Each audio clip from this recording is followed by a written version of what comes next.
Well, good morning, everyone. You're very welcome to Clifton House on this lovely day in this lovely building. Now, this is the 250th anniversary of the completion of Clifton House as it opened in 1774. And I'm sure it was absolutely splendid then, and it's absolutely splendid now. Well, a little in-house housekeeping. First of all, my notes tell me there are no planned fire alarms today, and if one goes off, you're to not panic. Remain seated, and the staff will show you the exit, and that's Paula who's here, Lucy who's at the door, Jason who's here as well, Caroline will guide you out. For those of you in the bathroom who need to go, the bathrooms are to the right as you exit there. And please switch off all mobile phones. And as I say that, I should just check that I've done it myself.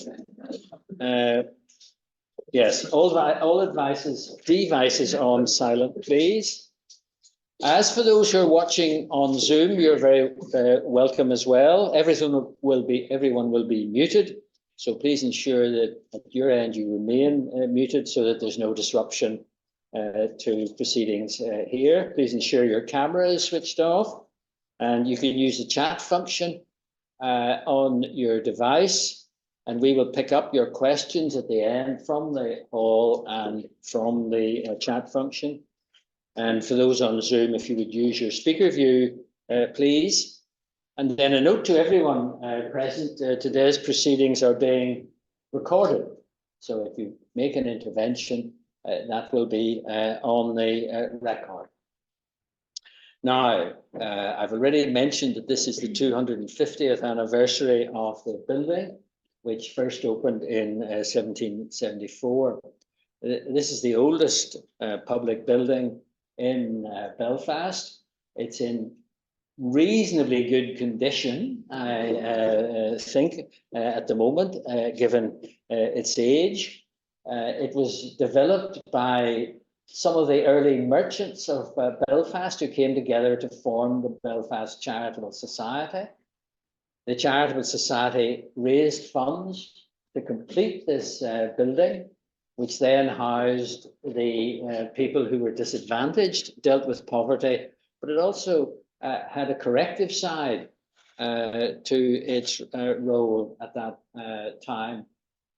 So this building and this society were uniquely a charitable organisation created by the Old Irish Parliament that sat in Dublin, and it passed legislation creating the Belfast Charitable Society, and that legislation is still in effect. And we remain formally the president and assistants of the Belfast Charitable Society. And assistants are all those who are members of that society and pay a subscription. So there's legislation on the books from 1774, which creates this society, vests this property in the society, and that gives us powers to operate as a charitable institution. So with a long history of addressing the disadvantaged and a formal legal status, unlike so many other charities. Now, we've sought to address disadvantage throughout the years, and of course the question remains as to what we can do to address disadvantage in 2024, because we still face considerable demands from our communities in terms of education in particular for today's purposes, but more broadly for management of families within our community and the facilities that are available to them, or in some cases, in many cases, not available to them. So in order to address this, we're looking for significant donations from members of local businesses, other subscribers who would support the work that is being done by this society, because it's a voluntary charitable organisation. It's not a statutory body in the sense that it's not created as a public body subject to public funding, but relies on funds that it can raise from public subscriptions. And so for today's purposes and for this year's purposes, we're hoping to enhance the contributions that we receive for that purpose. And it's going into a cost of living fund because, as you will be aware, there are many cost of living pressures that apply today, and that includes pressures that are applied to schools.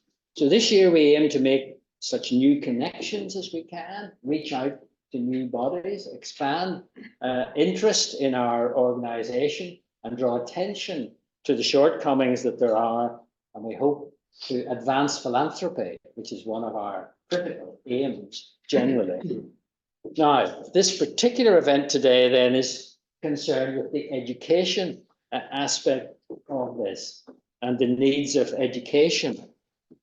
I've already been frightened by the BBC television this morning because I've been required to speak to them, which is a daunting prospect, even more daunting than speaking to this audience. But you can see you're all going to be on the news tonight. Now, Clifton House has been addressing the education aspects of our society since its foundation. And when it was founded, there was in this building a boys' school, and there was a girls' school, and there was an infant school. And they provided for those who had been brought into the home such rudimentary education as was then available.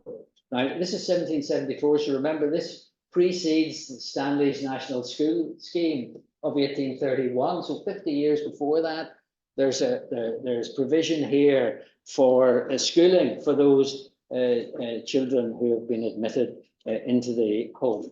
There was some concern initially about whether children would be housed in this building. The first child, we have the records from 1774. In fact, we have records from 1752 when the society first met. 1776, 1776, Mary Kirkpatrick was the first child admitted into this home. Her father had died and her mother had gone to England, and so she was destitute. And she came here and was admitted into the home, and there's records of her being in the home for some time afterwards, and of her being ill for a time, but being cared for within the home. Because there was not only a poorhouse here, as it was then called, there was an infirmary. The infirmary provided medical care for those in need. Over the years, the society housed over 1,000 children processed through this home before it became an adult facility in 1882, at which time, that was after 100 years, other specialist provision had developed in the city for the care of children. The peak capacity in this building was in 1839, just before the famine. There were over 400 people housed, pardon me, housed in this building. 200 adults and 200 children. Now, of course, there weren't 400 beds, so they had considerable sharing. But when you think of the size of this building, and they didn't have the annexes at the back here at that time, they were added later. There were 400 people housed in here. There's a basement to it, and there's this building, this floor, and so forth. So they were obviously crowded in and considerable deprivation, housing all those people. But you may be surprised to know that after 1839, while there was famine, the numbers decreased. And why was that? It's an echo for today. It decreased because they introduced a poor law system, and they built a workhouse on the Lisburn Road to house 1,000 people, and public funding came to facilitate the poor law system. But what's the result of those who pay public funding? They cease or reduce their voluntary contributions. And that means a reduction in voluntary activities. And that's exactly what happened here in this building. The numbers have within a few years because of the funding issue. And we have that today because when you have a squeeze on funding, voluntary contributions are one of the first to suffer. We have a squeeze in public funding now. So if you imagine that not only are these good people who are promoting educational finance suffering, the voluntary contributions that follow and are necessary supplements to all of these services are also reduced because of the impact that all this has. So while it happened in 1840 under the poor law system, it happens in 2024 under our present system. So we hope to address this regression that there's been in relation to funding and therefore in relation to the facilities that are able to be provided. So what is Belfast Charitable Society doing today?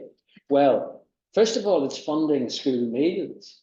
And there is a shortage in relation to facilities for school meals, by which I mean funding. And many schools have breakfast clubs and they have lunch clubs because funding out of term time is withdrawn. Breakfast clubs provide for those who are short, families are short of means. In the last 3 months, the Charitable Society has provided funding for 12,000 school meals. Now that's 12,000. So I ask you to reflect on that because it gives you an idea of the scale of the problem. Charitable Society has also funded 2 education workers who are providing support for the gaps that arise in relation to the education of migrant children and migrant families. They're also providing funding for bursaries for the primary schools. There are 12 primary schools in North Belfast that are receiving funding.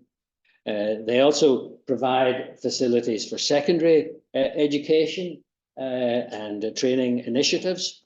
And there are 4 new courses that have been developed recently. 110 people gain skills in tourism, hospitality, security, warehousing.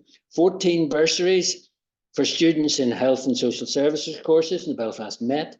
5 for undergraduates at Queen's. You see the scale of the support that is involved. It's very substantial, and therefore the funds required are very substantial. Now, you will want to know how this needs to be addressed and how it's impacting on individual schools. And here we have 2 academics and we have 2 principals. And they're going to tell us what the academic world says about this, and they're going to tell us about what the school world says about this. The first speaker, Dr. Ciara Fitzpatrick from Ulster University, a lawyer and therefore close to my heart.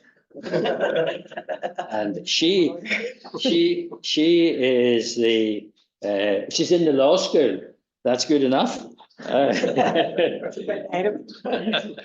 She's the co-author of a report, The Consequences of the Cuts to Education for Children and Young People in Northern Ireland. And she is going to outline the key findings of the research that has been undertaken in relation to that. Now, her primary interest is in social security law, and she researches on the administration of social security benefits, especially universal credit.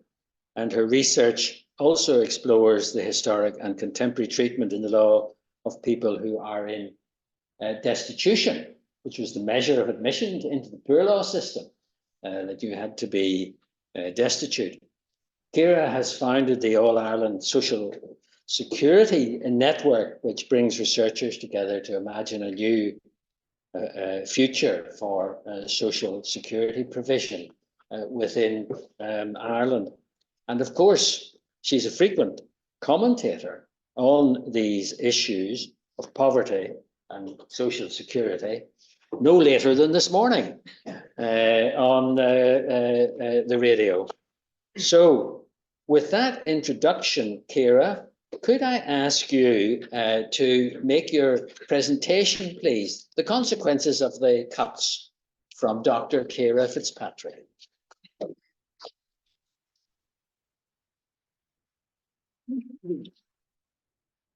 Hello, everybody. I'm really delighted to be here today to talk about this really important subject.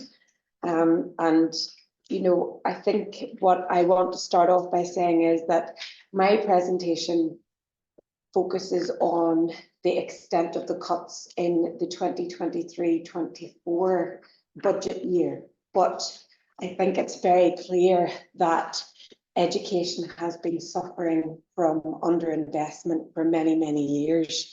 And I'm sure my esteemed colleague, Professor Noel Purdy, will reflect more broadly on that. The background to this report is that on the 1st of June last year, the Permanent Secretary announced £172 million worth of cuts to the education sector. Many of these schemes were discretionary and introduced during COVID to really lessen the equality gap between disadvantaged pupils and those who were more advantaged. As Ray has outlined, my area of research is poverty, social security, and destitution. And one of the major cuts that was made at that time was a cut to school meal payments during the summer holiday at a time when inflation was at its peak.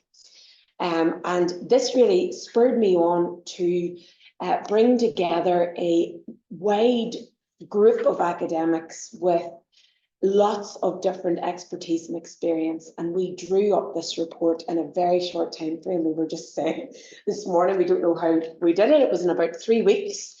We each took a section according to our research sort of area. And we looked at all of the evidence and outlined what the consequences of the cuts are for children and young people in Northern Ireland. But I will just emphasise again that it was purely based on the budget that was handed down by the Secretary of State last year, 23-24, when there was no executive in place, and there had to be some huge decisions made by senior civil servants, which is never a place that they want to be. So a wee bit of context about the report. The picture painted is unremittingly bleak.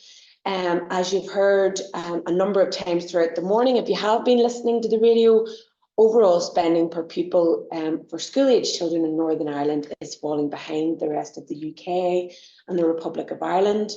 The short-term savings, which are made by cutting programmes to tackle educational disadvantage, are likely to be dwarfed by the costs which will be generated in the long run. The removal or deep cuts to schemes such as those to alleviate holiday hunger, period poverty, and the high cost of school uniforms will have a cumulative impact on groups which are already disadvantaged in terms of their experience of educational provision.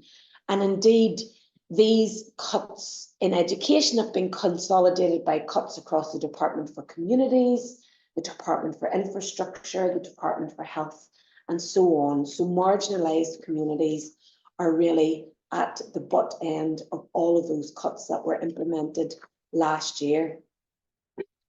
And this is particularly problematic in light of the shortcomings in the operation of public sector equality protections. And what I mean by that is across departments, education, communities, many of these cuts were made at such a rapid pace, such was the requirement to make the savings, that they were carried out without proper legal obligations being fulfilled in terms of consultation periods and equality impact assessments to understand the full extent of the consequences across the public sector.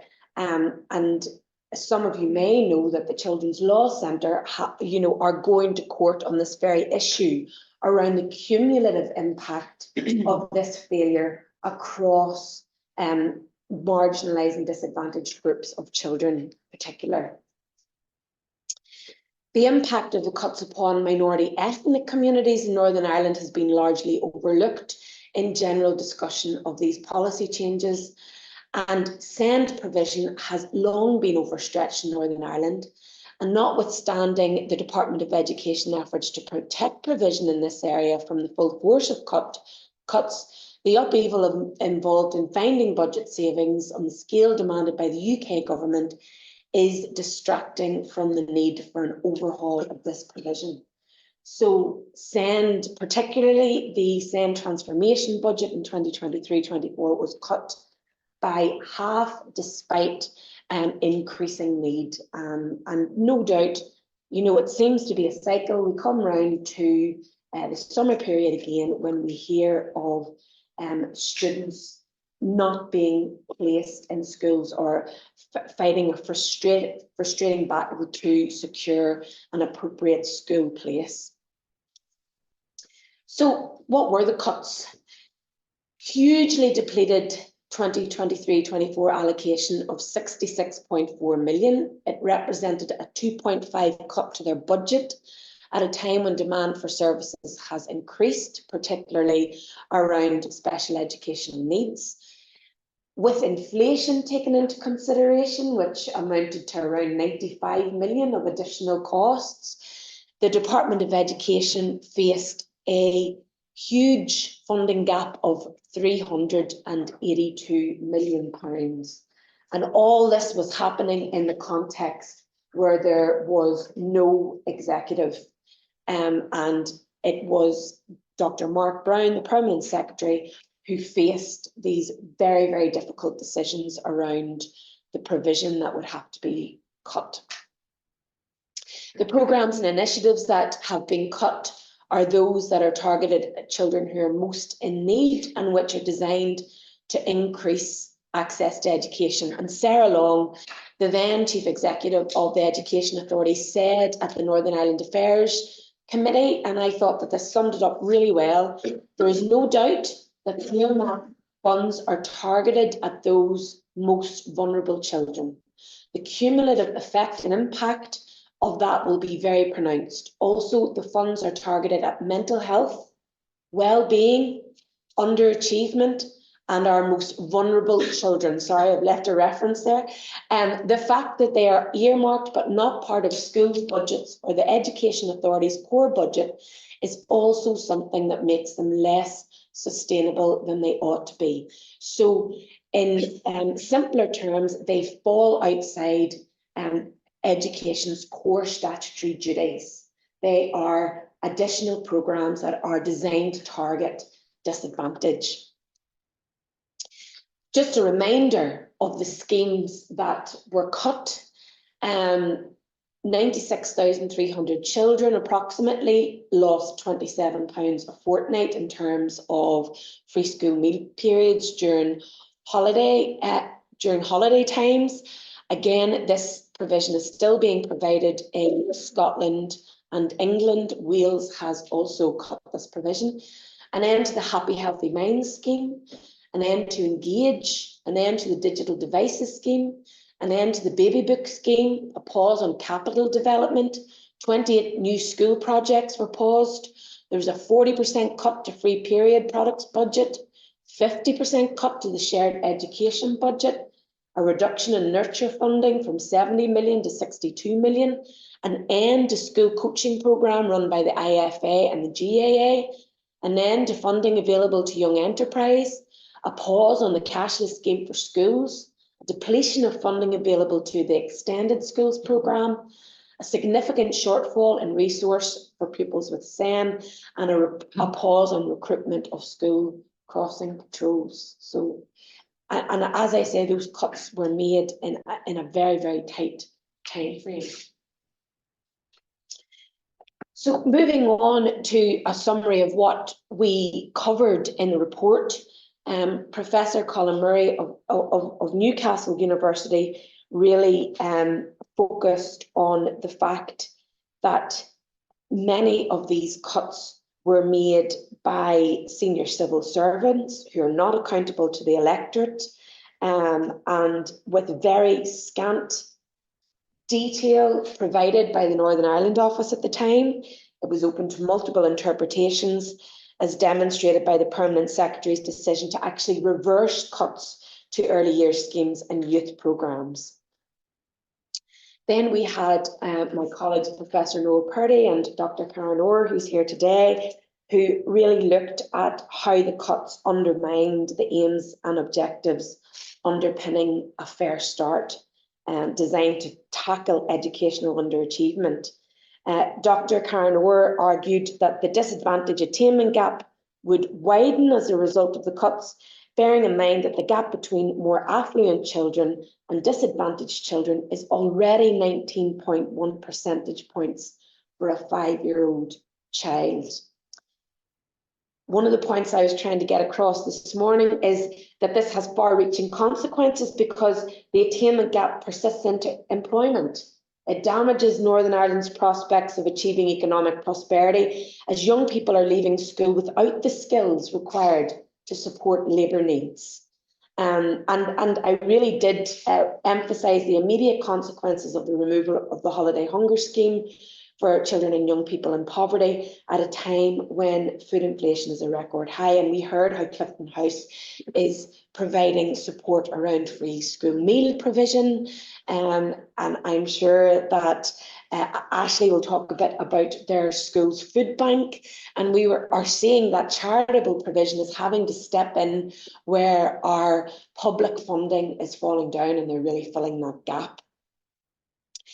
Dr. John McMullen from Queen's highlighted research that showed that children in Northern Ireland are more likely to suffer from poor mental health, 25% more than their peers in England, Scotland and Wales. And this is associated with high rates of suicides among our children and young people. Professor Victoria Sims looked at the removal of the Book Start scheme for babies, which will distinctly disadvantage infants in Northern Ireland, who will be the only children in the UK prevented from accessing these important evidence-based resources, really underlining the importance of early and universal access to learning resources for infants. While Dr. Suzanne McCartney and Dr. Barbara McConnell from Stromulus catalogued the extent of the long-term neglect and prioritising early years provision in Northern Ireland. We know that this stretches to the failure to recognise the importance of early years workers, the need to develop workforce capacity, and of course, the lack of a fully resourced childcare strategy to support parents into the workplace. Dr. Rebecca Loader outlined the implications of the cuts for minority ethnic children and young people. Research drawn by Loader indicates that the consequences will be distinct and significant, particularly in terms of efforts to foster cultural responsiveness and integration into the new community that they have entered. Minority ethnic children and young people benefited most substantially from the Engage programme, with research indicating that children from this group have experienced greater learning loss due to the COVID-19 pandemic. Professor Noel Purdy provides a stark account in the report of the failure to implement significant transformation of education for children with special educational needs. Several reports have confirmed that the SEND system in Northern Ireland was already on the brink of collapse before these latest cuts were announced. It is therefore disturbing and unacceptable that the SEND transformation programme the budget was cut by 50% for the 2023-24 funding period. Also, what we've heard a little bit about in the media today is the infrastructural problems with schools. The fact that schools in Northern Ireland need up to 500 million to deal with building issues and issues to make them safe, warm, comfortable, nurturing environments for children and young people. And as Professor Purdy outlined, schools in the disadvantaged areas will be less likely to mitigate the impacts of this through parental and community contributions, thus further exacerbating social and educational inequality. Together, we concluded that the cuts will have a devastating impact on those children who are most vulnerable and furthest from opportunity in Northern Ireland. And that really brings us very appropriately to the subject of today, which is the short and long-term impact of cuts to education for children and young people in Northern Ireland. We call for the current budget to be withdrawn, for funding to be maintained at 2022-23 levels, and with additional funding allocated to take account of the impact of inflation on the operation of departments. And of course, none of that has happened, and we are still in a very challenging position. And I suppose that's a little bit of reflection from me. And I know that Noel will be reflecting even more and considering the recently published independent review of education. But in terms of the cuts that we underscored in our report published in June, there has been no reversal or re-implementation of those programmes, as far as I know. The budget situation still remains challenging, and we know that the bulk of the 3.3 billion is to be allocated to public sector pay deals. We don't know how much is going to be available for additional investment into a very struggling and fragile education system. And therefore the pressure continues unabated. Speaking at the Education Committee just this week, Dr. Graham Galt from the National Association of Head Teachers said it will take a generation to solve problems facing the sector. And I think that's a very stark phrase from Dr. Graham Galt. So yes, that brings me to the end. Thank you very much.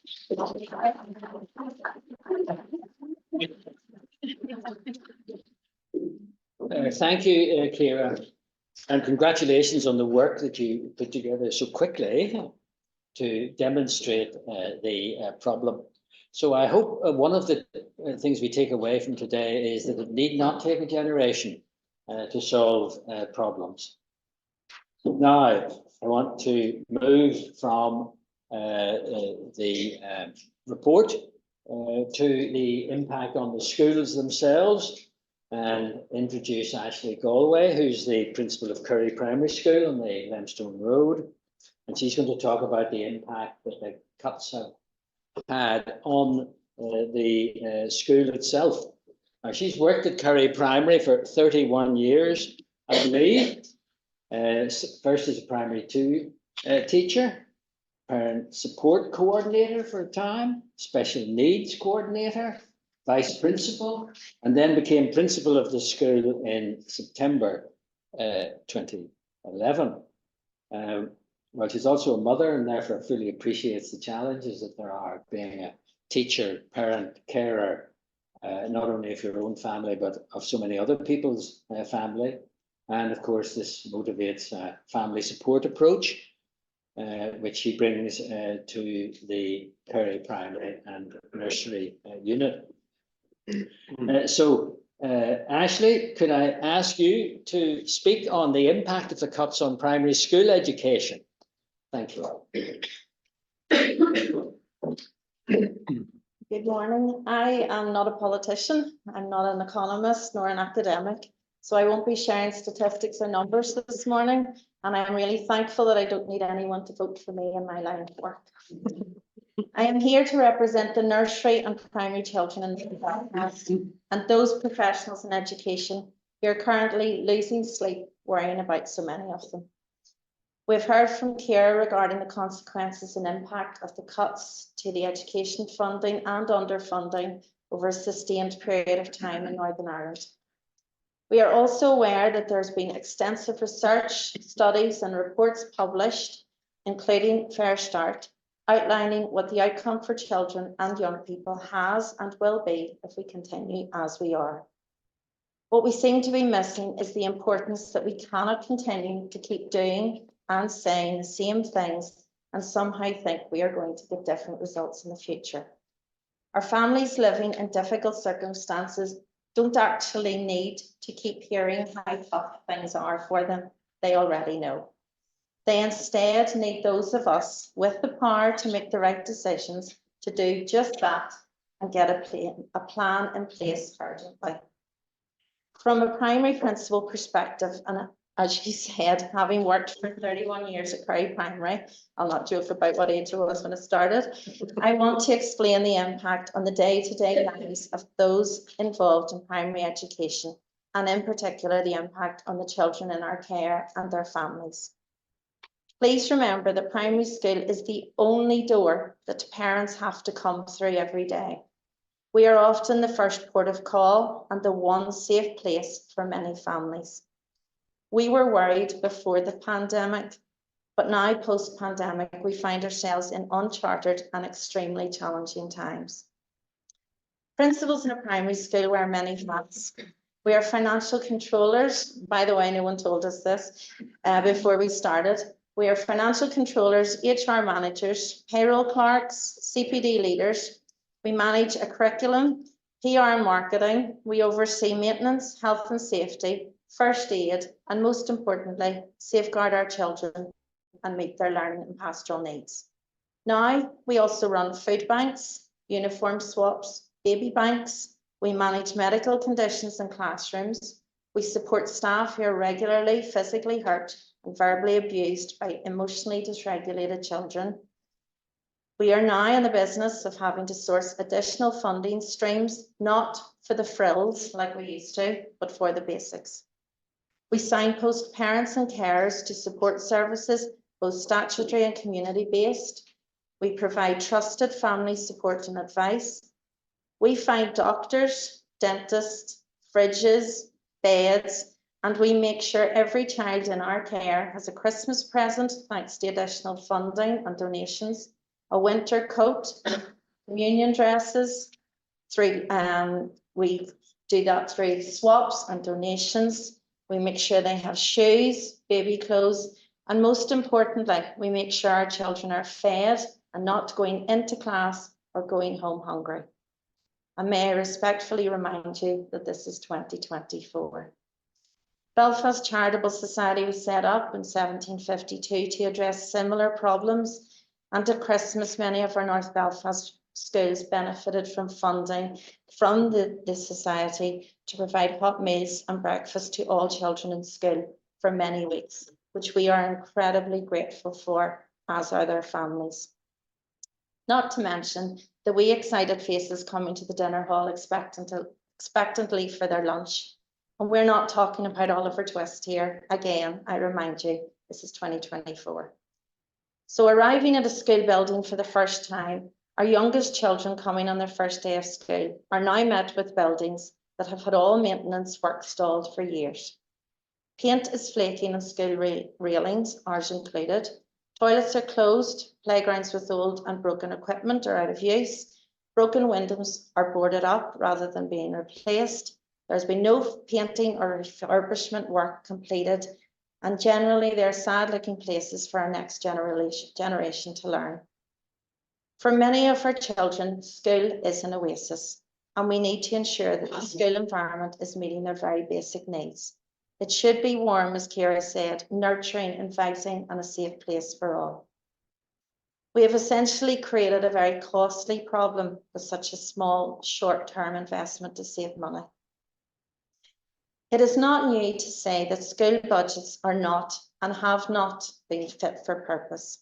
We simply cannot balance the books, which is putting school leaders under immense pressure and stress, along with their Board of Governors. Schools are now having to do much more with much less. In reality, this looks like much larger class sizes, which impacts on both children's learning and their emotional well-being.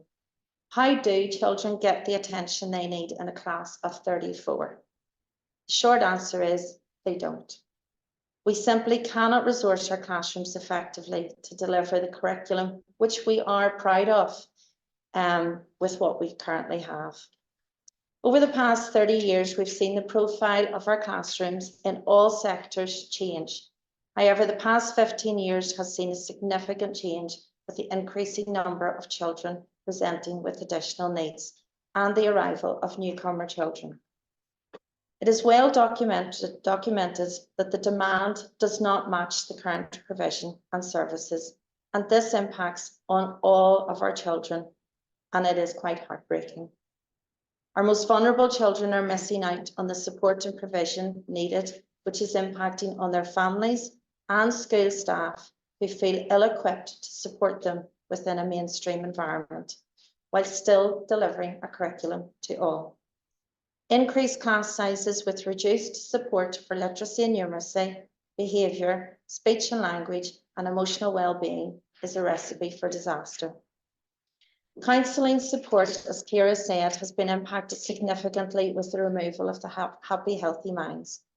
Within our own 21 North Belfast primary principals group, we are facing unprecedented need for this support, with all schools reporting a waiting list for counselling, regardless of context or the colour of their uniform or the colour of their school railings. This model provided children with the support when they needed it. Imagine the impact on post-primary schools and the CAMS services and other agencies if the primary sector was in a position to provide children with emotional support services at the earliest opportunity. To put it plainly, this was and could be a much more cost-effective model than what we had previously and now what we have returned to. Staff absences have increased significantly over the past few years, given the increasing pressures and expectations. Staff wellbeing is a major concern right across the education system. Retention and recruitment of staff has been challenging.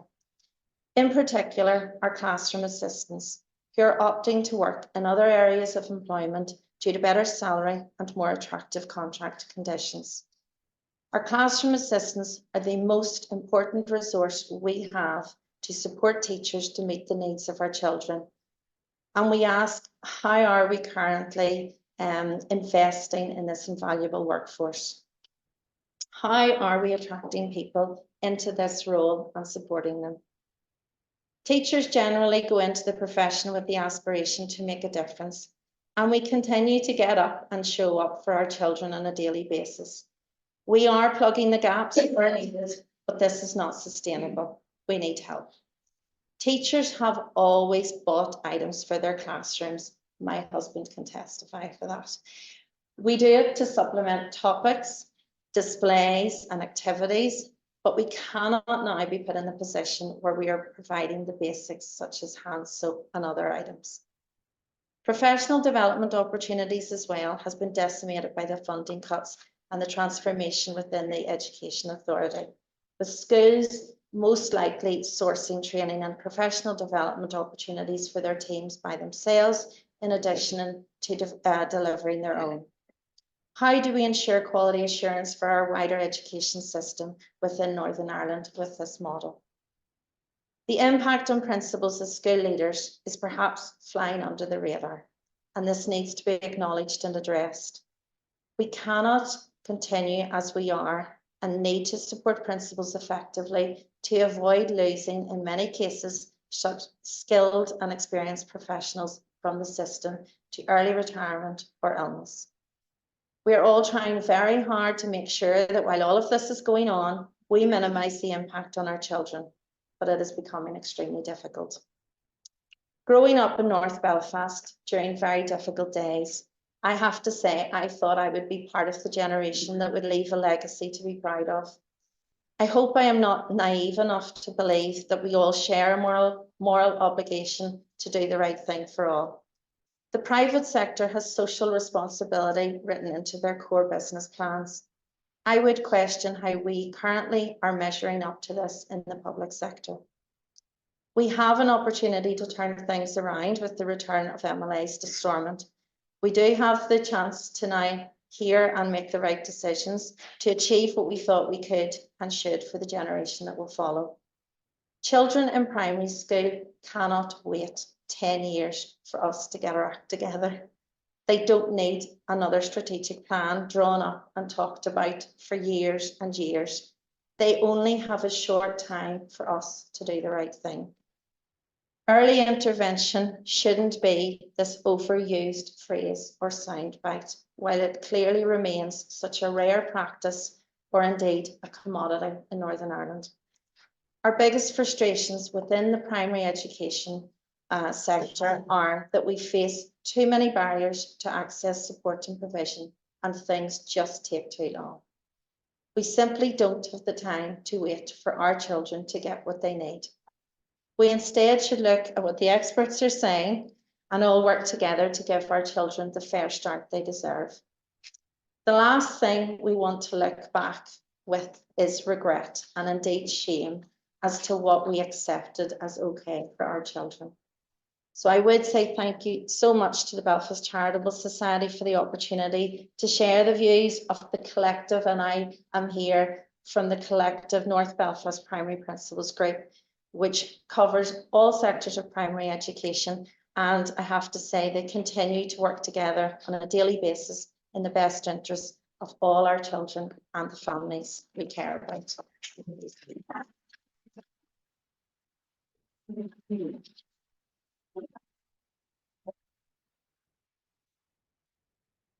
Well, thank you, Ashley, for that clearly heartfelt plea. And it did introduce one additional element that I didn't refer to, but which is important, and that was the need for additional counsel provision. And that reflects a much broader deprivation than the other matters that we've been referred to.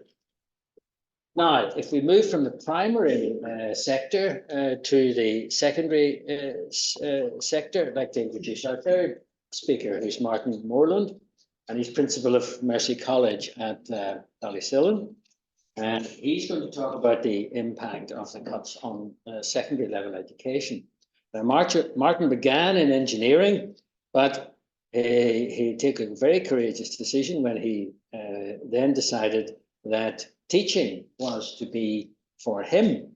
So he went to St. Mary's and got his degree there, and he became head of technology and design in a school.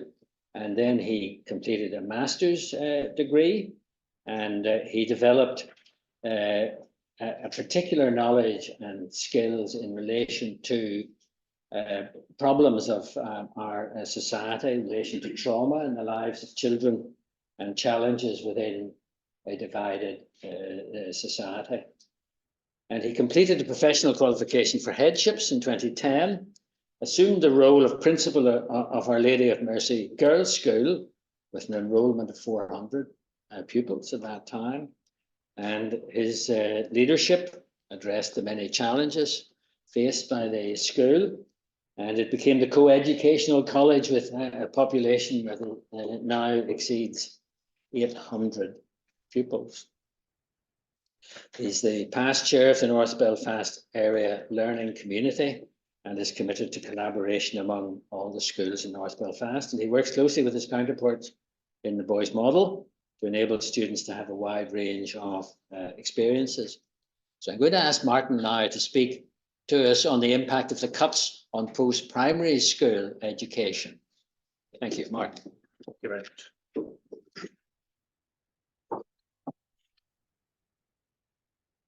Good afternoon, ladies and gentlemen. I'd just like to begin by thanking the organisers of the event to allow me to speak today. I'd like to talk about the cuts in education, as has been said, and its impact on post-primary schools. Can I begin by stating that I and the vast majority of teachers that I've met over my long career have gone into education because we're interested in young people and want to make a positive difference in their lives. Education, I believe, is the whole person, the social, emotional, spiritual, and not least the educational development. It's about giving every young person the possibility to grow and achieve their full potential, to be the future change makers in our society. With that as a backdrop, we cannot underestimate the dire impact of underfunding the education system, not least on current students, but additionally on their families, school communities, and society as a whole. Over 5 years ago, I was involved in a working party with ASCL, the Association of School and College Leaders, looking at the impact of underfunding in schools in Northern Ireland. At that time, we estimated that there was approximately £330 million underfunding per annum in comparison with other jurisdictions. Approximately £150 million of this on the basis of underfunding of the AWPU, that's the age-weighted pupil unit, and £135 million due to the very high number of SEN pupils in Northern Ireland. Because of the percentage underfunding annually in the Northern Ireland education system, this was the equivalent of each school not receiving 1 year's funding in every 10. That research was carried out before COVID, so we can assume this is much worse today. I'd like to look at several main areas that this has a direct impact on and the cascading effect that it has on children. This is not just about my school, but for direct examples, I'll refer to it as it is my experience and I can stand over those figures. However, having spoken with my colleagues in several other schools, and our stories are similar. Firstly, I'd like to speak about demographics. In terms of demographics, there is a natural ebb and flow of population trends. But on top of that, we have also a large migration of people to Northern Ireland. And often these most vulnerable children find it virtually impossible to find a school place, many of whom are EAL, English as an additional language. Our education system appears to have no capacity to absorb these increases in population. And many schools are asked by EDE to take in additional pupils under temporary variations. For example, in Mercy College, our admissions intake is 115. However, due to these temporary variations, we had between 140 and 150 pupils in each intake for the last 3 years, resulting in close to 900 students in a school built for 650. In addition, EA is forcing schools on an almost daily basis to take extra pupils, despite the already overcrowded and under-resourced classes, causing some classrooms to be not fit for purpose and potentially unsafe. We're therefore extremely frustrated at the lack of analysis of population trends and proper planning. These additional numbers should not be a surprise. After all, the majority of these children have already been in the Northern Ireland education system for 78 years before they come to us in post-primary. Secondly, I would like to talk about SEN, special educational needs. The outcome of the much needed review into SEN is welcomed, but this has resulted in an explosion of students with additional needs in the mainstream schools, with many requiring LSAs, learning support assistants. In my school, it wouldn't be uncommon to have classes of 25, 5 with a statement of need, who could potentially each have an LSA, plus the teacher. Having over 30 people in small rooms is not conducive to effective teaching and learning. I've been part of an introduction of specialist units for ASD pupils in mainstream schools, and I am a firm supporter of this policy, which allows pupils of all abilities to remain in their local areas and with their siblings. However, the delay in additional specialist accommodation is unacceptable. We were the first post-primary school in North Belfast to open a specialist unit, and 5 years on, we still have no proper accommodation for these children. The reality is they're being educated in shower rooms and music prep rooms. At Mercy College, we agreed to take these pupils in with an understanding that appropriate facilities would be provided. These children deserve much better. Another aspect of under-resourcing is the lack of specialist training, which has been mentioned, for teachers and support staff, LSAs, which has not been commensurate with the huge influx of SEN children into mainstream schools. Whilst we are, of course, delighted to be able to integrate SEN students into mainstream education, we must also be aware of the detrimental impact this has on all students, as schools need to stretch their finite resources even further. My third point is on staffing. Staffing is a further issue which is impacted by the cuts.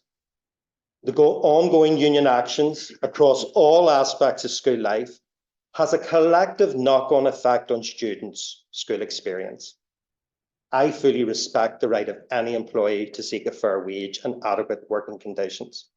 But the lack of a functioning government to bring about a resolution to these disputes has negatively impacted upon our sector. Teachers in Northern Ireland are substantially underpaid, not only in relation to other parts of the UK and the Republic of Ireland, but in addition, many teachers are drawn to places like China and the Middle East, where they can earn significantly more money than in Northern Ireland. For example, post-COVID, I have found it almost impossible to recruit teachers for certain subjects. The cabin teacher training in Northern Ireland is forcing many of our young people to go to England and Scotland for teacher training, leading to many of them going on to take up teaching positions there rather than returning home. Retention, as has been said, is a further issue, since teaching in areas of high deprivation can be very challenging, and many teachers are attracted into other occupational areas which are less stressful and more financially beneficial. There's a similar picture for LSAs. With more flexible hours and better pay in companies like Tesco's, I can understand why many are leaving. Levels of absenteeism and long-term illness from cleaners, canteen support staff, teachers in schools are currently at an all-time high. In my school, on average, 12 LSAs are absent a day, which negatively impacts on very vulnerable children.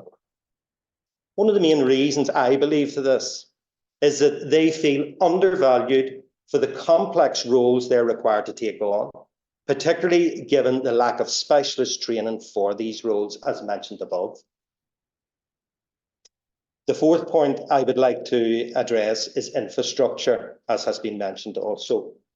The underfunding in school means that many of our children are educated in buildings that are not fit for purpose. I'm not just talking about old buildings, but the response time for maintenance issues and the standard of work carried out is often unacceptable. I've also witnessed the impacts that the cost of living crisis is having on these families, with children often arriving to school hungry, without adequate clothing and poor personal hygiene, all directly linked to poverty. Of even greater concern is now the number of children from families in low-paid employment experiencing poverty. This makes it all the more crucial for schools to be a safe, warm, welcoming environment. Maslow's hierarchy of needs clearly demonstrates the impossibility of applying ourselves to learning when we do not have even our most basic needs fulfilled. Finally, I would like to summarise with a couple of points. Schools are responding to these issues as best we can. Extended schools, breakfast clubs, as has been said, free uniforms and clothing for many of our children, food banks, delivering parcels to their doors. This wraparound care on a daily basis that has been on in all schools across North Belfast.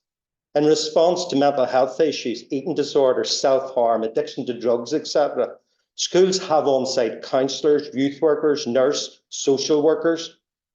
However, due to the fragility of funding, there is a huge uncertainty around the continuation of many of these initiatives.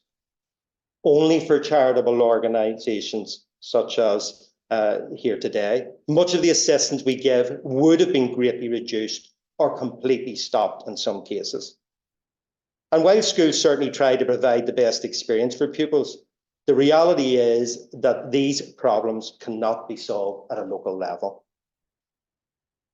There are huge barriers to learning, particularly in areas of multiple deprivation. This is particularly applicable, I believe, to North Belfast. Post-conflict, intergenerational trauma, ACEs, adverse childhood experiences, drugs, the latest epidemic of vaping and spice, etc., paramilitaries, a rise in sectarian attacks, some of our most disadvantaged and vulnerable will be attracted and drawn into a life of crime. However, we need to be realistic. First and foremost, we are educators.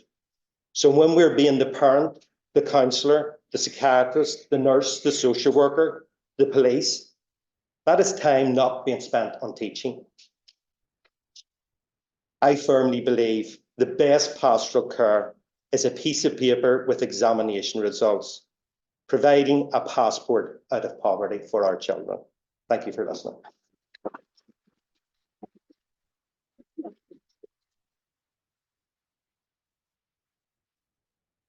Well, thank you, Martin, and I profoundly brought home the broader social problems that arise in relation to deprived areas. It's not just a question of more money to fit out your classroom, obviously. It's much more profound, and I think our two speakers from the schools have clearly brought that to the forefront. So thank you. Now, I would like to introduce our final speaker. That's Professor Noel Purdy of Stranmillis, and he's going to talk about or reflect on the current situation in Northern Ireland. Professor Purdy is Director of Research and Scholarship and Director of the Centre for Research and Educational Underachievement at Stranmillis. He's a former modern languages teacher and has been in teacher education for 17 years. His main areas of research are in educational underachievement, special educational needs, and pastoral care. And he's a particular interest in addressing on and offline bullying in schools. So that's a very additional modern phenomenon, the online aspect of this. He's chaired the expert panel on educational underachievement in Northern Ireland and the Department of Education Steering Committee in the Republic, which reviewed the National Action Plan on bullying. He's also editor of Pastoral Care in Education, which is an international journal. So Professor Purdy is going to speak by way of reflection on the current situation in Northern Ireland, a Fair Start report. Thank you, Professor Purdy.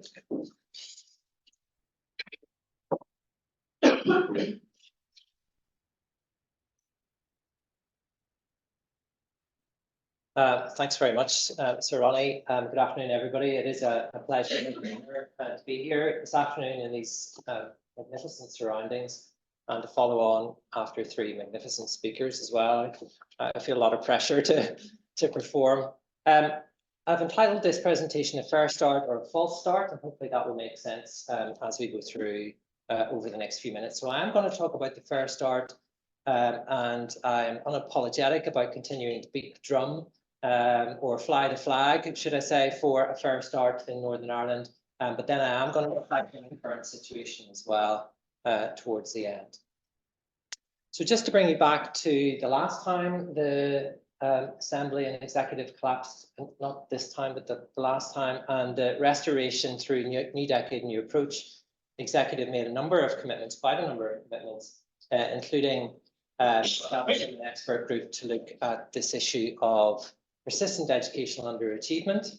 And there was a particular focus in New Decade, New Approach on Protestant working class boys. I'll say more about that in a moment. That led in July 2020, so right in the middle of the COVID pandemic, to the establishment of the panel and the terms of reference.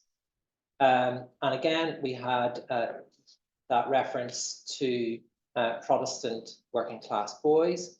But we were challenged then to examine the links between persistent educational underachievement and socioeconomic background. And if you could move down to the fourth bullet point there, you'll see to draw up an action plan for change that would ensure that all children and young people, regardless of background, are given the best start in life. So this is not to deny that there are particular challenges within the Protestant working class community. But we as a panel were reflective of the entire community, and we knew from the outset and from looking at the statistics that underachievement and educational disadvantage is not just for one community, it's for the entire community in Northern Ireland. So we hung on that fourth bullet point in particular, that the action plan for change, and that's very significant because we didn't just produce a report with some sweeping generalized recommendations, which is very easy to do. I do that all the time. And that's a much easier report to write. We were actually asked to write a costed action plan and tested actions that would be deliverable and where we would find consensus, because that was actually part of the terms of reference as well, which we found very challenging. That there was no point in us drawing up an action plan for change that nobody was ever going to agree to, nor was there any point in us trying to eradicate child poverty by pledging billions of pounds, because that was never going to be deliverable in Northern Ireland either. So we had this balance between blue sky thinking and pragmatism as well, and I think we managed that very well. Just to say, and I was going to say this even if Mary Montgomery wasn't here this afternoon, that I had a wonderful panel to support me in this work, and we couldn't have had a better and more cohesive, single-minded panel of experts, if you like. So I was accompanied by, and there we are, at the launch in Craiga Primary School, by Joyce Logue, who's principal of Longtar Primary School in Derry, Londonderry. Mary Montgomery, you will all know, and I'm delighted Mary's here today, the principal of the Boys Model. Kathleen O'Hare, also experienced in North Belfast as a former principal of Hazelwood. Jackie Redpath, I'm sure all of you know as well, Chief Executive of the Greater Shankill Partnership. And Fisa Demi was supporting the work, but in the end, because of COVID, did that from a distance and wrote a very useful statistical analysis, which is published as Annex G. Most people have never read it or seen it, but if you do want to find a statistical analysis of underachievement in Northern Ireland, it's excellent. It's published alongside the Fair Start report on the Department of Education website, and that was a really valuable contribution that FISA made to the work. So in terms of our work then, we started off in September 2020, Mary will remember this, where we did meet face-to-face for 3 or 4 weeks before the pandemic closed us all back down again. And very quickly we resorted to Zoom meetings, and we spent many days in Zoom meetings. And so the oral evidence sessions, most of that happened remotely. It's not ideal, we all went through this, didn't we, during COVID. So it's not the ideal way of engaging and getting feedback, but it was our only option at the time. So there was a call for written evidence and written submissions and a survey. We met over 24 days, almost all of which were online, with 344 people. We had planned to go out to regional days in Belfast, or Cookstown, Derry, Enniskillen, Newry and Ballymena. In the end, those were zoomed in. So we did speak to people from those communities, but it was all online, unfortunately. We engaged with parents. We commissioned work with children, primary school age and post-primary age. And then I think it was, Mary can correct me, I think it was Jackie Redpath who came up with the idea of testing our draft plans back to the officials that we had met at the very start of the process. And actually that was an invaluable and quite a challenging part of the process. But I would thoroughly recommend that would happen again in future reviews, if there are any, because there's no point in developing plans which are already being implemented perhaps somewhere that we weren't aware of, or that the officials say is completely unfeasible. I mean, it's a waste of everybody's time. So there was a certain tempering and a certain adjustment and refining of our draft plans before we went to publication. Publication was on the 1st of June 2021, and very significantly, before we published, we had the endorsement not just of the Education Minister at the time, it was Peter Weir, but of all 5 political parties in Northern Ireland. And I'll say that again, all 5 political parties in Northern Ireland endorsed a Fair Start and have continued to endorse a Fair Start. And that, I think, is extremely significant. And I'll come back to that at the end, because and it was mentioned earlier on by one of the other presenters, that there have been many previous reports into educational underachievement. we were very challenged as a panel at the start that we didn't want to produce yet another report that was going to gather dust on the shelves. There are plenty of them already there on the shelves. We wanted to create a report which was actually going to be implemented. Now, we were helped by the terms of reference in that we had to produce an action plan rather than these broad generalized recommendations. But we were determined that this was going to actually be implemented and make a real difference to children and young people's lives in communities like North Belfast. Now, I'm not going to go through all 47 actions, you'll be pleased to know, but there were 8 key areas, and here they are, and 47 actions spread over a period of 5 years, and each one costed, and building up to, I think it was £73 million, full package per annum if all of the actions were going to be implemented. There's the grid, it's in the report, which breaks it down. And interestingly, you can see there that we had a major focus on redirecting attention to the early years. 13 of the 47 recommendations were focused on early years. You know, we were convinced very early on in the process that early investment is the way forward. You know, we talked about the Maslow's hierarchy, yes, but the Heckman curve is another statistical report, I suppose, that proves that investment in early years is more than offset by the advantages and the savings further on down the line.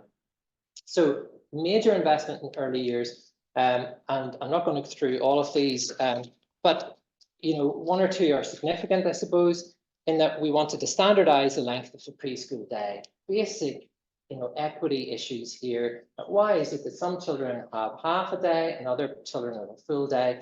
That's a significant investment required to make that change. We were aware of that as a panel, but we felt fundamentally that we can't have a system where some children have half the provision that other children have if early years is so important, which we believed it was. There's a long list of other ones there that I'm not going to go through.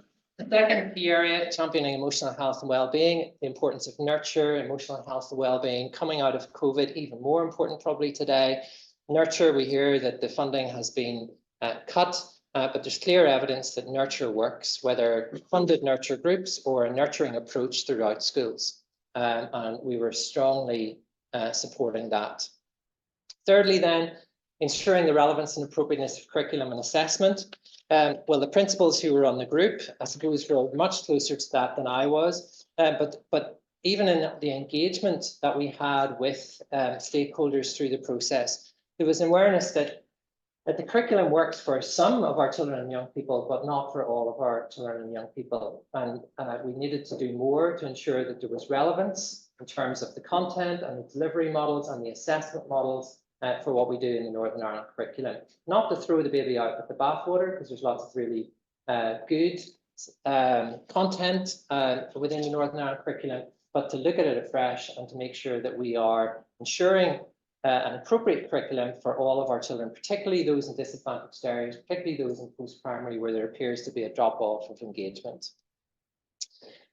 Promoting a whole community approach to education. Well, Jackie Redpath was a key member of our group, and you know, convinced us if we needed any convincing of the importance not just of children as being children, but children as part of families and families as being part of communities, and community approaches to education were central to what we wanted to do.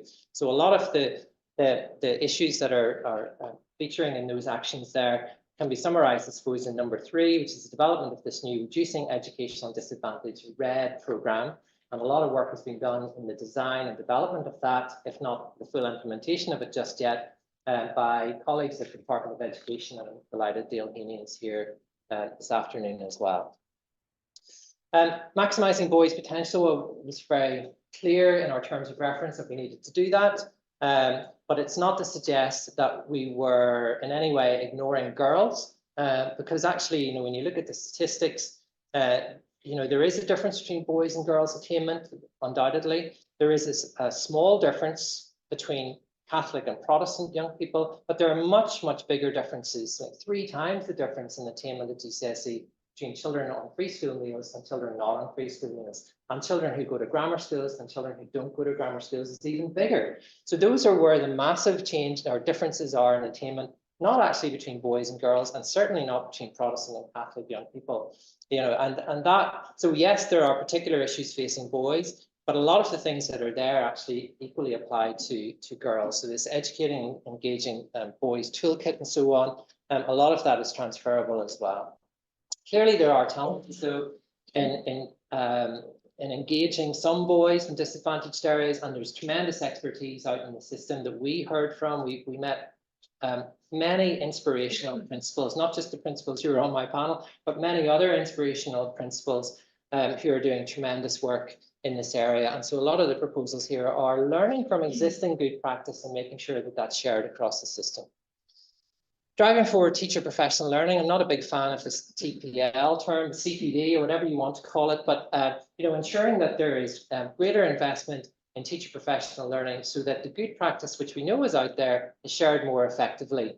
That there is a body of knowledge there, a body of good practice, but it's not being shared because there hasn't been enough investment in professional development of teachers for years in Northern Ireland, and we know that.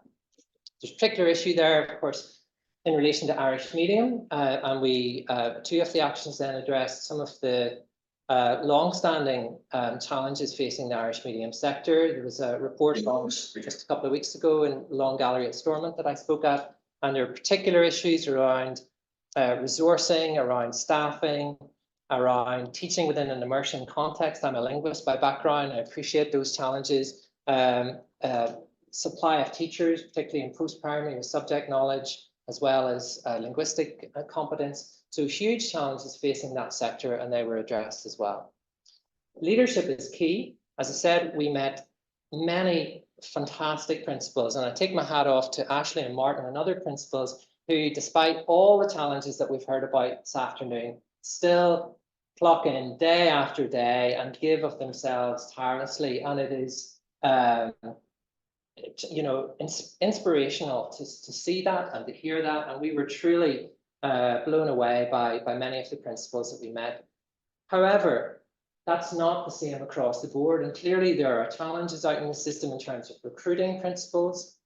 It's a very challenging job. How do you recruit the right principals? How do you support them and challenge them if things aren't going the way they should be in addressing this? And how do governing bodies, boards of governors, get better at selecting consistently and ensuring that the right people make it to leadership positions within schools and are supported to stay there despite all the challenges that we've heard about today. Finally then, and this was very clear, I remember Jackie Redpath asking this at virtually every meeting we had, how do we ensure that this report actually makes it into practice? And one of the ways that we wanted to do that was having this oversight by an implementation committee, published reports, and that has happened, and that we would have this explicitly referenced in the next programme for government. We have worked, Mary and myself and the other members of the panel have continued to lobby on behalf, as I'm doing now, on behalf of a Fair Start with politicians. We got it written in the manifestos 2 years ago as well, that this is a golden ticket, if you like, for government, for the executive in Northern Ireland to try and implement. And why would they not jump on board when we've got the evidence, we've got the action plan, it's costed, it's being partially implemented, and Dale can tell you more about that if you speak to him afterwards. There has been partial implementation of the Fair Start, but it's been radically slowed down by the cuts to funding. And there's no doubt that, last year, for instance, instead of £21 million that we wanted last year for Fair Start, we got 2.5 million. So from 21 to 2.5 million, that's a reflection of the budget cuts and the impact of that within Fair Start. So yes, it is happening. I'm sure it's incredibly frustrating for you and for Dale in the department that more is not happening faster. Right, on to what I really wanted to talk about. I'm conscious of time. I'll rattle through this very quickly. So, glass half full or glass half empty? It's Friday afternoon, the sun is shining. Can we finish on something at least slightly positive? Clearly, there are massive budgetary pressures. You've heard about that, and Ciara has gone through that in huge detail, and particular cuts to discretionary programs, which often were designed to address education disadvantage. So those were the programs that were cut most.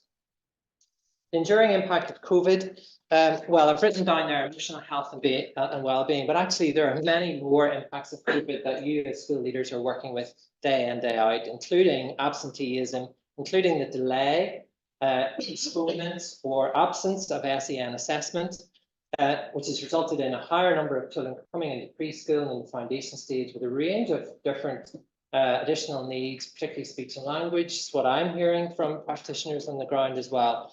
Emotional dysregulation has already been mentioned, and that's not just in preschool and primary, but that carries right through into post-primary schools as well. So the enduring impact of COVID, hopefully it won't last a generation, but it's certainly a tsunami of problems which is going through the education system at the moment. I would like to say more about the independent review of education, but time is very short. But there is a chapter in the independent review, which is published on the 13th of December, which addresses educational disadvantage.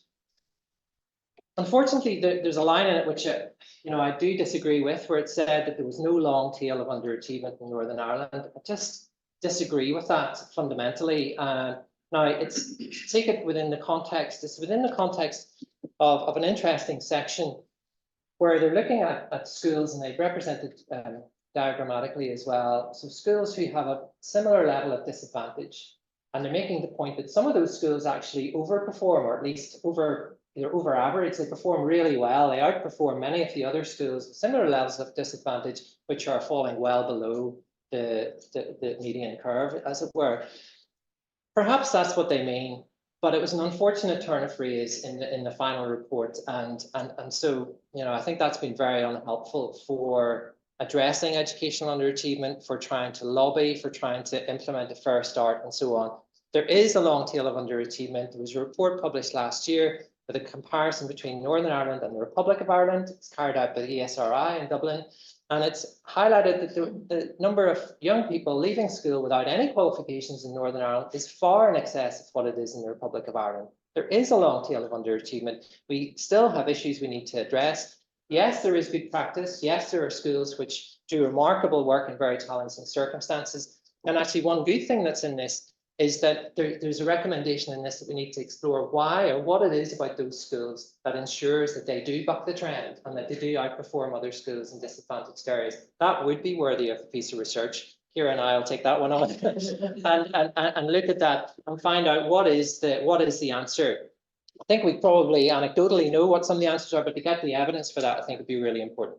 So lots of challenges, and I could talk as well. Martin mentioned initial teacher education and the brain drain, and our teachers, including my best MEd student who's off to Dubai next year in search of sun and tax-free living. I think I'll go too. But this is a major challenge. Some of our brightest and best teachers either aren't staying in Northern Ireland to train because we don't have enough places and they're heading off to England, they don't come back, or if they do come back, they know nothing about the Northern Ireland curriculum, and they've been brainwashed into thinking that synthetic phonics is the way to teach children to read, because that's the only method that is allowed in England.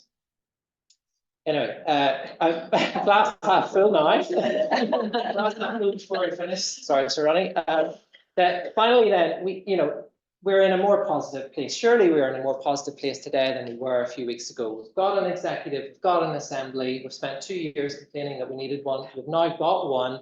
We've got a new minister. Surely we can be optimistic that something is going to change and that we can move forward. And we do have a First Minister and Deputy First Minister who, for now at least, are saying the same thing, that we need more funding coming into Northern Ireland. So let's be positive about that, and I wish them every success.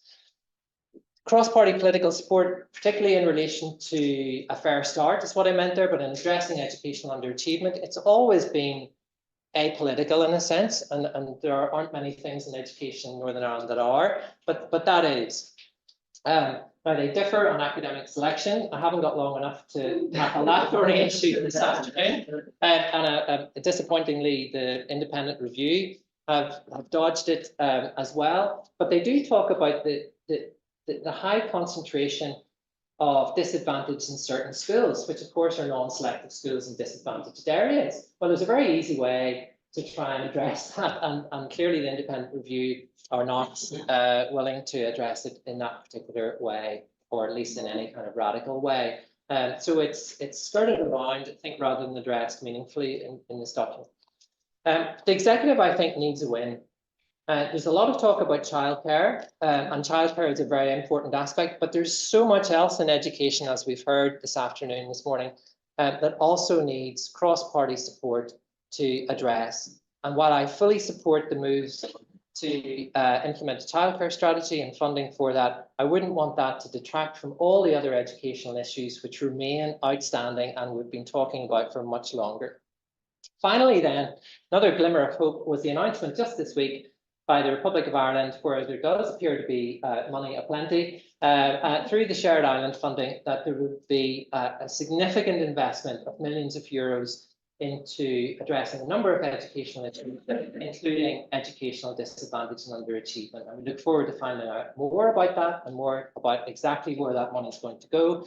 But as far as I'm concerned, being apolitical here this afternoon, if that's millions of pounds coming in to address educational disadvantage in Northern Ireland, I don't really mind where it comes from, as long as it's coming in to address these issues which are extremely pressing. So with that positive spin at the end, I'm going to conclude and hand back to Sir Ronald. Thanks very much.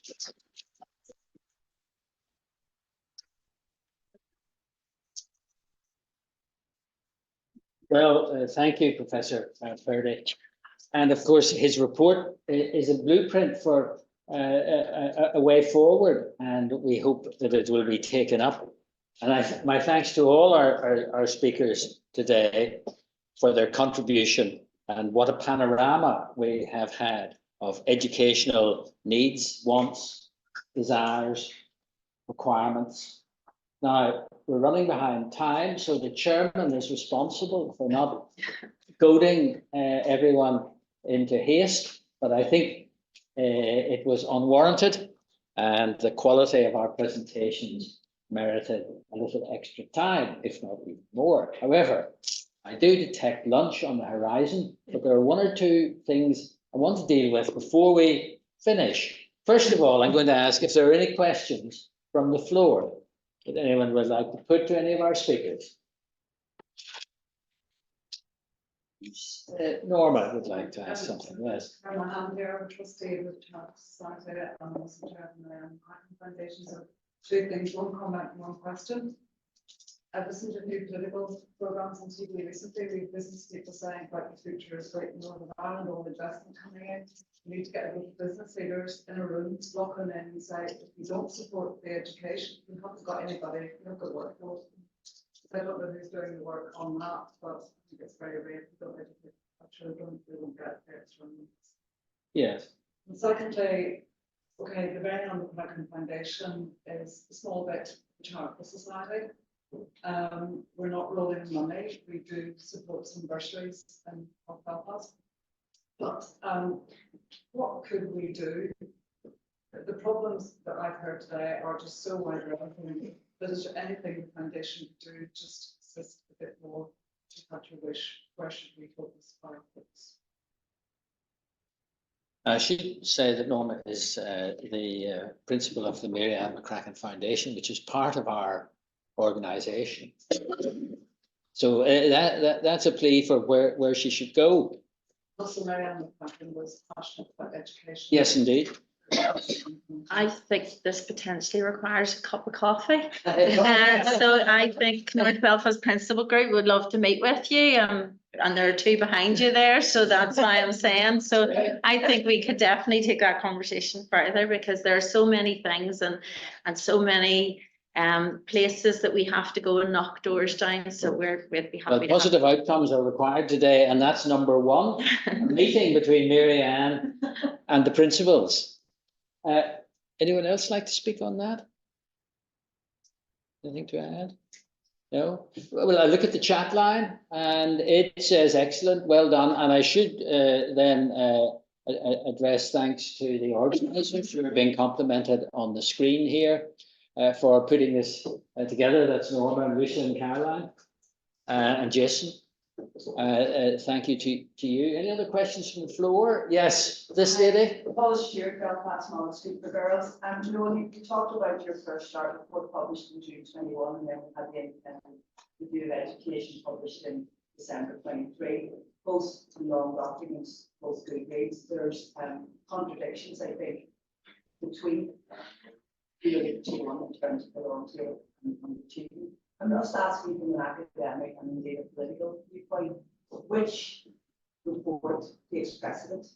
Which one when the government is trying to storm it?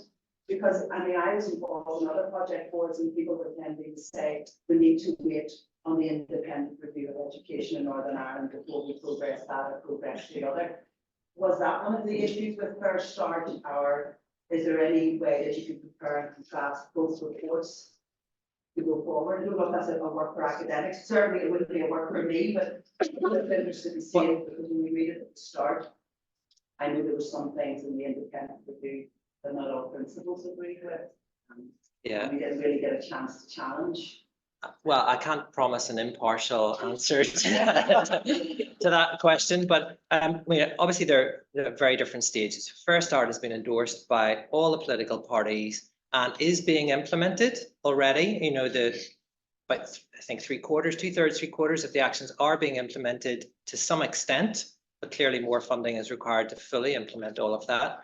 Where we are with this report, the independent review, is I understand that this will go out to public consultation, and there is no guarantee that a minister will take any or many or all of the actions which are included in this and implement them. So my understanding is that public consultation will come first. I mean, the Department of Education hasn't, as a body, endorsed this. In fact, they've actually, I think, stepped away from it and said, no, we're going to have a public consultation on this. This is an independent group. It's very different from the response to First Start, I think. So I think it'll be interesting to see. I mean, I was at the launch and there wasn't cross-party support at the launch for some of the recommendations in here. I think some of the things in here are quite controversial and will not win support right across the board. So all I can say is, look, it'll be interesting to see if any or many or all of the actions in this do see the light of day, but that's the stage it's at. It'll be public consultation, and then I suppose it'll be up to the minister to see what he wants to do with it after that. Can I just make one other comment? And I thought your comment was very perceptive in terms of schools which are in the highest area of disadvantage with most need. It tends to be most underfunded.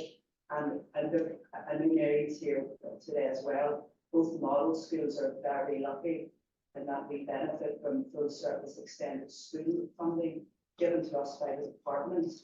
And that funding is given to both schools, and we have the autonomy together to collaborate, address what's needed between the both schools to serve the community, or indeed within our own singular context.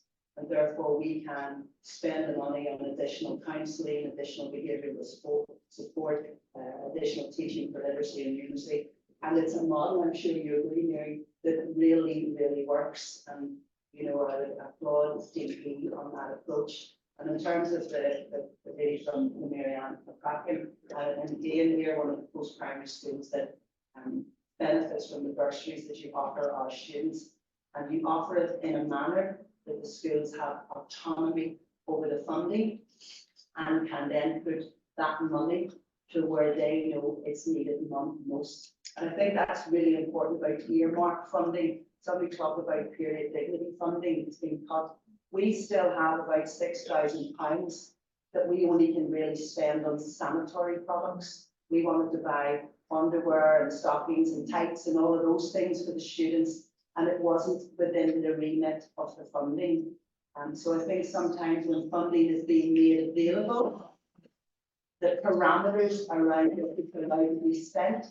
There needs to be more trust with schools and school leaders. They're really well placed with their team of staff, community and parents to know where we should put the money. No one is going to be frivolous with it. And of course have checks and balances that it is spent and there's an outcome based approach in terms of impact. But I think it's very important that I think that's very percent said out about funding. We need the money where it's needed most. Absolutely. I remember, Mary, I remember this as well. We met with principals, including Maura Thompson, Hazelwood, I know can't be here today, but I remember her phrase been saying that schools like hers do the heavy lifting in education. You know, they've got a much higher percentage of children with special educational needs, free school meals, newcomer children, you know, a lot of the really challenging issues that you're facing day in, day out. And yet the funding often doesn't, you know, isn't adequate to cover or to meet those challenges. And the full service schools, which are rare, clearly are working very well, but you know, is there potential to expand that to other areas in Northern Ireland? Is there funding to provide that? Thank you. And I'm going to take one more question, this gentleman. Thank you very much, Stephen Montgomery, Ulster University, and with Danish Sustainability, and also with some of my colleagues here from Belfast, Ireland, and I'm out my last few days as such. Like yourselves, the School of Design is 175 years old this year, and we were for many years in the old tech building in Belfast. And there is a photograph, and on the wall, that photograph of crafts people drawing. It says, "The greatness of a nation rests on the education of its people." Now, the Institute for Physical Studies in 2020-2021 produced a report, and they compared the parts of the United Kingdom. And Belfast had a school of 1,450 pupils. It would get £1.5 million more if it were in Scotland than it is in Northern Ireland. And I know that some of your comparisons there were talking about funding from 21 to 22 and moving back to those higher levels of funding, but I actually think it's much greater than that. I think we're in a situation of rampant consumerism, and we're in a situation where the value of education needs to be promoted more strongly through events like this. And I just want to congratulate you all for the work that you're doing, and actually evangelizing about the fact that we really do need to push this much, much stronger. And well done to everyone. Thank you very much.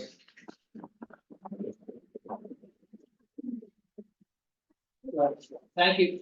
Thank you very much for that. I'm afraid I'm going to have to move on now because time has beaten us.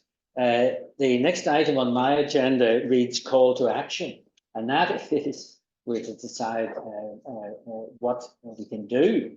And we've got item 1, Norma, on your plate. Today's event has been about raising awareness, and I hope we've achieved that with our audience here, who are probably all familiar with the issues already, hopefully with our audience, which is online. Now, Martin has got some points of action, so he wants to guide us for a start on what points 2 to 8 might be. Martin, tell us your call to action. What is it? Thank you very much. I'm sure you're sick listening to me. Several points, just more accurate analysis of pupil numbers followed by appropriate strategic planning, I believe, is essential. Second thing would be AWPU. I spoke about funding to be in line, if not higher, than in other jurisdictions of the United Kingdom because of the very unique circumstances we have in Northern Ireland. I believe staff and education paid in line with other UK Republic of Ireland regions. 4, removal of cap on teacher training places in Northern Ireland. 5, school infrastructure that provides a thriving learning environment for all, including fit for purpose SEND accommodation. 6, appropriate SEND staff training for all teachers and LSAs. And 7, dedicated and sustained funding for support workers in schools, e.g. social workers, youth workers, etc. Thank you very much. And if you could leave that list with us. If anyone would like to add to that, there are some evaluation forms there, I think, and you're at liberty to put in what we might do. We can have further talks like this, further conferences. Well, it raises awareness, but it doesn't actually create any action of itself. But it's valuable in raising awareness, and that is helpful. We can lobby those who have the purse strings, of course, and that has always been done. But there are 1,000 other lobbyists who want money for their causes as well. But lobbying is an important part of it. And what do we have to do to get the funds that are needed? Tax is usually directed as a source, and maybe a greater taxation is needed. Priorities have to be determined. The new executive will have to make all sorts of choices. What we need them to do is to identify priorities that we want. And the priorities have to be in relation to the issues that we've identified. Those are the priorities. you want to require people not just to make choices, but to choose their priorities and to prioritize the things above others. And the things that we're talking about are the ones that ought to be prioritized, as opposed to road building or whatever, valuable as that is. And so we haven't got time to examine all that, but if you've got a thought, put it on the list, please, for us of the evaluation. Well, I'm going to wrap up now, but first of all, would you show your appreciation for our wonderful